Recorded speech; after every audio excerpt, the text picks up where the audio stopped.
Un directeur général d'une entreprise du CAC 40 me demande un jour ce que je penserais d'un changement de nom corporate. Je comprends que plusieurs cabinets ont déjà travaillé sur la question et qu'ils disposent déjà de beaucoup de suggestions, de design et de dénomination. Abordant le coût de l'opération et au vu de la taille et de l'internationalisation de cette entreprise, j'estime, cote mal taillée, le coût entre 300 et 500 millions d'euros. Il décide alors d'attendre. Ce dirigeant n'avait pas fait de cela une affaire personnelle, son ego n'était pas atteint. Sa décision était objective. Au-delà des coûts de changement qui sont considérables, il y a le fait qu'une marque est porteuse de valeurs et qu'une véritable analyse anthropologique, déjà présentée par Benoît Heilbrun sur notre média, montre à quel point changer de marque n'est pas seulement changer de nom, mais bien plus encore. C'est une rupture de valeurs potentielles. Alors en premier, quelles sont les situations dans lesquelles on désire changer sa marque? Premièrement, on a une image ternie, par exemple par un scandale, un manquement à l'éthique, et pire encore, un bad buzz autour de ces questions. Deuxième situation, une volonté de redéployer l'entreprise vers de nouveaux domaines, portés par les ailes d'un nouveau nom. Nous sommes souvent dans l'émotionnel en fait. Troisième situation, les goûts, les désirs légaux du PDG, qui veut marquer le nom de l'entreprise qu'il sait devoir quitter un jour. Voici quelques exemples.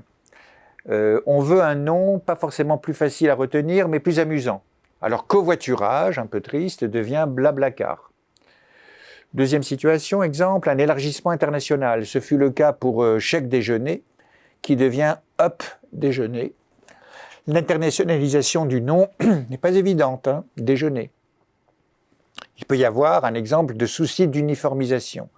Voyage SNCF devient Oui SNCF et cette magnifique marque que tout le monde connaît, TGV, devient Inouï. Je ne commenterai pas. Dans ce cas-là, le désir d'uniformisation, loin de marquer l'évolution culturelle et idéologique business de l'entreprise, marquerait plutôt la conservation d'une structure d'uniformisation de type militaire, traditionnelle. Il eût été peut-être plus judicieux de faciliter l'accès des clients aux différents comptoirs de la compagnie. Il est toujours aussi compliqué de s'adresser à la direction de la SNCF, assez peu accessible. Parfois, c'est la loi. La marque bio, qui n'était pas assez bio, a dû changer et devenir active sur ordre de l'Union européenne. Il est délicat de juger à l'emporte-pièce, mais nous avons de grands exemples que je vous laisse à la réflexion. Le nouvel OPS devient l'OPS. AOL devient Oath, O-A-T-H, ce qui signifie le serment. France Télécom est devenu Orange, GDF Suez est devenu Engie. Finalement, le client s'habitue à tout. Et le logo?